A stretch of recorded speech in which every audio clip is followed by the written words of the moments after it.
भारत में सिख की पॉपुलेशन आज लगभग 2 करोड़ से ज्यादा है। सिखिज्म दुनिया का सबसे नए रिलीजन्स में से एक है। 1469 से 1708 के बीच सिखिज्म के 10 गुरुज ने सिंपल मैसेज प्रीच करना शुरू किया। ये मैसेज था ट्रूथ, गॉड के प्रति डिवोशन और यूनिवर्सल इक्वलिटी का। सिखिज्म अपने आप में यूनिक है और अच्छे एलिमेंट्स बाकी रिलीजन से शेयर करता है। लव और कंपैशन भक्तिज्म से। इसके साथ कुछ unique ideas gurus and sacred books में हैं, जो इस रिलीजन को अद्भुत बनाता है। आज भारत में सिख का प्रपोर्शन 2% है, पर इंडियन आर्मी में ये नंबर बढ़कर 10% तक हो जाता है। सिखिज्म मेडिवल इंडिया में एक रिवॉल्यूशन से कम नहीं था, जब इंडियन सोसाइटी में रिलीजन और जेंडर के बेसिस पे डिस्क्रिमिनेशन बहुत कॉमन था, जब कास्ट सिस्टम और अनटचेबिलिटी जैसी सामाजिक बुराइयां हर तरफ फैली हुई थीं, जब सिखिज्म हमारी सोसाइटी के लिए अंधेरे में चिराग की तरह आया। सिख का अपना एक ग्रंथ है, गुरु ग्रंथ साहिब, जो सिख गुरुज ने मिलकर लिखा और कंपाइल किया। ये समझना बेहद जरूरी है कि गुरुज को सिखिज्म में श्रद्धा पूरी दी जाती है, पर उन्हें पूजा नहीं जाता। पूजा सिर्फ भगवान को जाता है। सिखिज्म में मेल्स का सरनेम सिंह यानी शेर और फीमेल्स का सरनेम कौर यानी प्रिंसेस रखा जाता है। लेकिन एक एजिलिटेरियन प्रिंसिपल्स पे होने के बावजूद पिछले कुछ सालों से हमने सिखिज्म में भी कास्ट सिस्टम और इनइक्वालिटी देखने को मिल रही है। ये बहुत आश्चर्य की बात है और इसे समझना जरूरी है। इस वीडियो में हम सिखिज्म के इतिहास और ग्लोरी को डिटेल में देखते हुए इस बात पर भी चर्चा करेंगे कि कैसे हर धर्म की तरह सिखिज्म के विदिन भी कुछ कॉन्ट्रडिक्शन ने जन्म लिया। वो कॉन्ट्रडिक्शंस जिनके चलते सिखिज्म के कई फॉलोअर्स आज अपने गुरुओं की सीख के अगेंस्ट जाते दिख रहे हैं। हम देखेंगे कि कैसे इक्वलिटी का परचम लेकर जन्मे इस महान धर्म के भीतर भी कास्ट सिस्टम जैसी व्यवस्था ने खुद को स्थापित कर लिया है। हम उन ब्रिटिश कॉलोनियल पॉलिसीज की भी बात करेंगे जो इस पूरे प्रॉब्लम के लिए रिस्पॉन्सिबल है। चलिए सबसे पहले हम शुरुआत करते हैं सिखिज्म की हिस्ट्री से। नमस्कार दोस्तों, मेरा नाम है आदर्श और स्वागत है आपका स्टडी IQ में। सिखिज्म वर्ल्ड रिलीजन्स में सबसे यंगेस्ट रिलीजन्स में से एक है। इसकी शुरुआत होती है 1469 से। 1469 में इसके फाउंडर गुरु नानक देव जी का जन्म तलवंडी, आज के ननकान साहिब, पाकिस्तान में हुआ था। उन्होंने हर प्रकार के डिस्क्रिमिनेशन के प्रति आवाज उठाई। उनके अनुसार डिविनिटी का एक्सपीरियंस हर इंडिविजुअल अपने अंदर कर सकता है, बिना किसी भेदभाव के, जो कास्ट, क्रीड, जेंडर या नेशनैलिटी के बेसिस पर आधारित हो। जब डिवाइन की अवेयरनेस होती है तो हर इंडिविजुअल प्यार, सत्य, पेशेंस और शांति से भर जाता है। 30 साल की उम्र में उन्होंने एनलाइटमेंट प्राप्त की और उसके बाद 15 साल तक ट्रैवल करके पूरे इंडियन सबकॉन्टिनेंट में उन्होंने अपने ब्रदरहुड के मैसेज का प्रचार किया। सिख का मानना है कि गुरु नानक देव जी की सोल एक गुरु से दूसरे गुरु ट्रैवल करते हुए ऐसी प्रेरणा देती है जो सोसाइटी में चल रहे अत्याचार के अगेंस्ट आवाज उठाने में बहुत बड़ा योगदान बनी। शुरू से ही निर्गुण भक्ति में सिख विश्वास रखते थे। इसके बाद सिखिज्म धीरे धीरे बढ़ने लगा। 5th गुरु अर्जन देव जी ने हरमंदिर साहिब अमृतसर में यानी कि गोल्डन टेम्पल की कंस्ट्रक्शन कंप्लीट की। गोल्डन टेम्पल सिख के लिए सबसे सेक्रेड प्लेसेस में से एक है। इसकी कंस्ट्रक्शन इस तरह से की गई है कि 4 तरफ से अंदर जाने के लिए 4 दरवाजे हैं। इसका अर्थ यह है कि इसके दरवाजे हर इंसान के लिए खुले हैं, चाहे वो किसी भी धर्म, कास्ट या बोली से हो। आज भी इस गुरुद्वारे में बिना किसी भेदभाव के हर रोज लाखों लोगों को लंगर परोसा जाता है। गुरु अर्जन देव जी की भक्ति पूरे पंजाब में फैलने लगी और इसी समय मुगल एम्परर जहांगीर ने अपनी नैरो माइंडेडनेस के कारण इन्हें टॉर्चर करना शुरू कर दिया। पूरे 5 दिन तक टॉर्चर होने के बाद और अपने फेथ पर अटल रहने के बाद अर्जन देव जी हमेशा के लिए अमर हो गए। जहांगीर के द्वारा किए गए टॉर्चर के बावजूद सिखिज्म इंटरफेथ टॉलरेंस का भी प्रतीक बना रहा। 9th गुरु तेग बहादुर जी इसके सबसे बड़े प्रमाण हैं। 17th सेंचुरी के अंत में मुगल एम्परर औरंगजेब दिल्ली में रूल कर रहा था। जैसा कि हम जानते हैं कि वो एक इनटॉलरेंट रूलर था और तेजी से कन्वर्जेंस की तरफ उसका पूरा ध्यान था।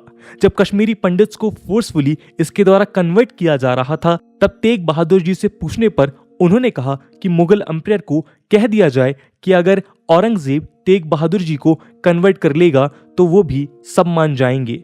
इसके बाद लंबे चले औरंगजेब के टॉर्चर के बाद भी तेग बहादुर जी ने अपने फेथ नहीं छोड़ा। उन्हें अपने प्राणों की आहुति दिल्ली में देनी पड़ी। चांदनी चौक के पास शीशगंज गुरुद्वारा तेग बहादुर जी के मार्टियरडम का प्रतीक है। इसके बाद 10th गुरु गोविंद सिंह जी, जो कि गुरु तेग बहादुर जी के बेटे थे, उन्होंने 1699 में खालसा पंथ की स्थापना की। खालसा एक ऐसी कम्युनिटी का प्रतीक बना जो मेन और विमेन के बीच इक्वलिटी स्टैब्लिश करता है और शांति का मैसेज भी स्प्रेड करता है। इसी के साथ खालसा ये भी सिखाता है कि अगर इनजस्टिस और ट्राइनरी से लड़ने के लिए आर्म्स उठाने की जरूरत पड़े तो वो भी जरूरी है। इसलिए खालसा आर्मी का भी क्रिएशन हुआ। गुरु गोविंद सिंह जी ने गुरु ग्रंथ साहिब को कंपाइल किया और गुरुशिप को गुरु ग्रंथ साहिब के पास करके गुरुशिप को फिजिकल रूप से एंड कर दिया। गुरु गोविंद सिंह जी का सबसे बड़ा कंट्रीब्यूशन ये रहा कि उनके बाद से सिख रिलीजन ऑर्गेनाइज रूप से ग्रो करने लगा। अब हम सिखिज्म के कुछ इंपॉर्टेंट बिलीफ सिस्टम्स के बारे में डिस्कस करते हैं। सिख बिलीफ्स के अनुसार गॉड ओमनीपोटेंट यानी सर्वशक्तिमान, ओमनी प्रेजेंट यानी सर्वभूत और ओमनीशिएंट यानी सर्वज्ञ है। सिख निर्गुणा भक्ति में विश्वास रखते हैं और मूर्ति पूजा के सख्त खिलाफ हैं। गॉड क्रिएटर भी हैं और डिस्ट्रॉयर भी। गॉड मर्सीफुल भी हैं और कंपैशनेट भी। गॉड डर और शत्रुता से परे हैं। God master of all treasures हैं। सारे पोजीशन हमारे उसी के ग्रेस की वजह से हैं। सिख गॉड को वाहेगुरु बुलाते हैं, जिसका अर्थ है गॉड इज ग्रेट। सिखिज्म के अकॉर्डिंग गॉड और इंसान में बहुत ही खूबसूरत रिश्ता है। सिखिज्म ना तो एसेटिसिज्म यानी वैराग्य में बिलीव रखता है और ना ही अविवाहित जीवन में, और ना ही ये कहता है कि सत्य की सर्च में आपको गुफा या पहाड़ जाने की जरूरत है। सिख्स के लिए एक असली जीवन गृहस्थी का ही जीवन है। परिवार के साथ रहकर ह्यूमैनिटी के सच्चे मन से सेवा करना ही एक सिख का मेन ऑब्जेक्टिव है। सिखिज्म कास्ट सिस्टम के बिल्कुल अगेंस्ट है और हमेशा से इक्वलिटी पे उनका स्पेशल ध्यान रहा है। यहाँ तक कि गुरु ग्रंथ साहिब में भी जो हिम्स कंपोज किए गए हैं वो विभिन्न रीजन के भक्ति सेंट्स को बिलोंग करते हैं। ये भक्ति सेंट्स दोनों हिंदूज और मुस्लिम्स थे, पर हर सेंट की अच्छी बात गुरु ग्रंथ साहिब से जोड़ी गई और यहाँ किसी प्रकार का भेदभाव नहीं किया गया। इसमें सिख गुरुओं के साथ फारिद, नामदेव, सूरदास, रविदास, कबीर इत्यादि जैसे कंट्रीब्यूटर्स शामिल हैं। इसके अलावा सिख टेंपल यानी गुरुद्वारे में सभी लोग इक्वली इनवाइटेड हैं। पहला गुरुद्वारा गुरु नानक देव जी के करतारपुर में बनाया गया था, जो आज पाकिस्तान में स्थित है। गुरुद्वारे में आमतौर पे 2 कमरे होते हैं। मेन हॉल में गुरु ग्रंथ साहिब रखा जाता है और दूसरे में लंगर किया जाता है। लंगर सब एक साथ नीचे बैठकर करते हैं और ये एक इक्वलिटी का प्रतीक माना जाता है। ये कास्ट सिस्टम या अनटचेबिलिटी की तरह प्योरिटी इम्प्योरिटी की भावना को खत्म करने की एक जोरदार कोशिश है। कास्ट रिडन सोसाइटी को चेंज करने के लिए 10th गुरु गुरु गोविंद सिंह जी ने अपने फॉलोअर्स को अर्ज किया कि वो कास्ट सिंबल्स को अपने नाम के अंत से निकाल दें और एक कॉमन सरनेम सिंह मेन के लिए और कौर्स विमेन के लिए उपयोग करें। चलिए अब हम सिख आइडेंटिटी और इवोल्यूशन को थोड़ा डिटेल में समझते हैं। 18th सेंचुरी की शुरुआत में इंडियन सबकॉन्टिनेंट में रिलीजन को लेकर कोई रिजिड आइडेंटिटीज नहीं थी। हिंदूज और सिख अमॉर्फस थे, यानी उस समय तक ऐसा नहीं था कि दोनों रिलीजन्स की प्रथा म्यूचुअली एक्सक्लूसिव ही हो। रादर दोनों में अभी भी काफी आदान प्रदान होता रहता था। बट फिर शुरू होता है कॉलोनियल रूल और क्रिश्चियन मिशनरीज द्वारा कन्वर्जन्स का दौर। दूसरी ओर जब आर्य समाज भी हिंदुइज्म को रिफॉर्म करने लगता है, तब सिख अपनी सेपरेट आइडेंटिटी बनाने लगते हैं। सिंह साहब, जो कि 1873 में एस्टैब्लिश की गई थी, वो इसमें सबसे इंपॉर्टेंट रोल प्ले करती है। उन्होंने सिख रिलीजन को प्योरीफाई करना शुरू किया और नॉन सिख सिंबल्स को गुरुद्वारा परमाइसेस से बाहर निकाला। इवन गुरुद्वारा मैनेजमेंट में भी कई बदलाव किए गए। इसी से प्रेरित होकर सिख गुरुद्वारा एक्ट को 1925 में ब्रिटिश एसेंट मिला और गुरुद्वारास का कंट्रोल करप्ट महंत से शिरोमणि गुरुद्वारा प्रबंधक कमेटी SGPC के पास चला गया और SGPC धीरे धीरे 1950s तक सिख रिलीजियस मैटर्स पर अल्टीमेट अथॉरिटी बन गई। आज के दिन जो हमें पंजाब में डिवीजन और पॉलिटिक्स देखने को मिलती है, वो रिलीजन के ओरिजिनल बिलीफ्स को कॉन्ट्रडिक्ट करती दिखाई पड़ती है।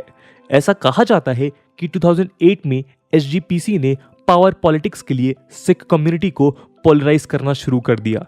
उन्होंने सिख को गुरु नानक देव जी और गुरु गोबिंद सिंह जी की लेगेसी में एक चूज करने को कहा। दोनों गुरुओं के बीच कॉन्ट्रडिक्शंस दिखाने शुरू किए गए, जबकि ऐसे कोई कॉन्ट्रडिक्शन थे ही नहीं। 2009 में पंजाब और हरियाणा हाई कोर्ट ने एसजीपीसी के फेवर में रूल करते हुए सिख को डिफाइन किया और कोर्ट में कहा कि सिर्फ वही सिख की तरह कैटेगराइज किए जाएंगे जो सिखिज्म के 5 आर्टिकल्स ऑफ फेथ को मानते हैं, यानी जिसने अपने हेयर कट कराए हैं वो सिख नहीं है। ये सारी डेवलपमेंट्स वोटिंग राइट्स को लेकर हुई एंड एसजीपीसी अपना दबदबा आने वाले समय तक बनाए रखना चाहती थी। 2011 सेंसस के अकॉर्डिंग पंजाब की पॉपुलेशन लगभग 2.4 करोड़ है, जिसमें से सिख अराउंड 60% हैं। एसजीपीसी के कैटेगराइजेशन की वजह से इन 60% में से केवल 1/3 केशधारी सिख वोटिंग के लिए एलिजिबल हैं। सिख कम्युनिटी जो अपनी इगैलिटेरियनिज्म और ह्यूमैनिटी की सर्विस के लिए जाने जाती है, उनके लिए सबसे बड़ी आयरनी यही है कि आइडेंटिटी बैटल्स की फाइट्स सेक्युलर कोर्ट्स में जीतने के बाद भी रियल सेंस में हार दिखती है। उनकी जीत एक्सक्लूजन में नहीं बल्कि इंक्लूजन में है। रिसेंटली सितंबर 2021 में एक ऐसी घटना हुई जो सिख फेथ के अगेंस्ट जाती है। जैसा हमने पहले डिस्कस किया कि सिखिज्म में मूर्ति पूजा बिल्कुल मना है, लेकिन इंग्लैंड के वोल्वरहैम्पटन में सारागढ़ी स्टैचू अनवील किया गया, जहां अकाल तख्त के जाटदार भी मौजूद थे। मेमोरियल बैटल ऑफ सारागढ़ी में शहीद मार्टियर्ड सोल्जर्स को मान देने के लिए है, जिसमें 21 सिख सोल्जर्स जो 36 रेजिमेंट को बिलोंग करते थे, उन्होंने हजारों अफगान ट्राइब्समैन को नाकों तले चने चबवा दिए थे। क्रिटिक्स का कहना है कि ये सिख फेथ के अगेंस्ट हैं एंड जो 1 करोड़ रुपए स्टैचू के बनवाने में लगाए गए हैं वो लंगर की सेवा के लिए प्रयोग किए जा सकते थे। एक सबसे बड़ी विडंबना जो हमें डिटेल में समझनी जरूरी है वो है सिखिज्म के विद इन कास्ट सिस्टम की। आदि ग्रंथ कास्ट सिस्टम की कड़ी शब्दों में निंदा करता है और गुरुद्वारे में स्पेशली कास्ट सिस्टम को ऑब्जर्व करने के सख्त खिलाफ है। लंगर इसका सबसे बड़ा एग्जाम्पल है, जहां सब लोग एक साथ बैठकर नीचे खाना खाते हैं बिना किसी भेदभाव के। आईआईटी दिल्ली में सोशियोलॉजी प्रोफेसर रविंदर कौर ने अपने paper Jat Sikh a question of identity में इस टॉपिक पर विस्तार से चर्चा की है। उनका कहना है कि ऑक्यूपेशनल डिवीजन ऑफ लेबर के लिए हमेशा से कास्ट ने सिख कम्युनिटी में एक इंपॉर्टेंट भूमिका निभाई है और आज भी निभाती आ रही है। बट ये सब शुरू कैसे हुआ और आज सिखिज्म में भी कास्ट सिस्टम क्यों देखने को मिल रहा है, इसको समझने के लिए हमें थोड़ा पीछे जाना पड़ेगा। ब्रिटिशर्स सिख प्रिंसेस के लिए ग्रेटफुल थे जब उन्होंने 1857 म्यूटनी के समय ब्रिटिशर्स की पूरी हेल्प की थी। इसके बाद ब्रिटिशर्स को रियलाइज हुआ कि सिख आर्मीज को अफगानिस्तान और इंडिया के बीच एक लॉयल बफर्स की तरह यूज किया जा सकता है। ब्रिटिशर्स ने बंगाली सोल्जर्स को सिख सोल्जर से रिप्लेस किया, पर एक शर्त रखी कि सिर्फ वही सोल्जर्स आर्मी को ज्वाइन कर सकते हैं जो सिखिज्म के इंपॉर्टेंट सिंबल्स यानी 5 केस को फॉलो करते हैं। और यहीं से सिख्स के बीच में एक डिवीजन शुरू हो गया। ब्रिटिश की डिवाइड एंड रूल पॉलिसी के अंडर उन्होंने पंजाब में ट्रेडिशनल, एग्रीकल्चरिस्ट, मार्शल रेसेस और ट्रेडिंग कास्ट्स के बेसिस पर डिस्क्रिमिनेशन करना शुरू किया, जो आज तक हमें सोसाइटी में दिखाई देता है। आज पंजाब में भारत की सबसे प्रोपोर्शनेट शेड्यूल कास्ट पॉपुलेशन है। 2011 सेंसस के हिसाब से पंजाब की पॉपुलेशन में 31% शेड्यूल कास्ट है, जबकि नेशनल एवरेज केवल 16% है। लैंडलेस दलित सिख जाट फार्मर्स पर डिपेंडेंट रहते हैं, जिनके पास बड़े बड़े लैंड्स हैं। 1960s के ग्रीन रिवॉल्यूशन से पंजाब जाट्स का फायदा हुआ और लैंडलेस दलित्स के साथ डिवीजन और भी ज्यादा बढ़ता चला गया। आज इतनी इनइक्वालिटी है कि कुछ रिपोर्ट्स के अकॉर्डिंग दलित सिख को जाट गुरुद्वाराज में भी डिस्क्रिमिनेट किया जाने लगा है। यही अनेक कारणों में से एक प्रमुख कारण बना जिसकी वजह से पंजाब में हमें अनेक डेराज देखने को मिलते हैं। डेराज ने दलित सिख को एक सेंस ऑफ कम्युनिटी दी और इगैलिटेरियनिज्म लाने की कोशिश भी की। डेराज ने इन्हें डिग्निटी, इक्वालिटी और बिलोंगिंगनेस दी, जो मेन स्ट्रीम सिख रिलीजन के लोग दलित सिख को ना दे पाए।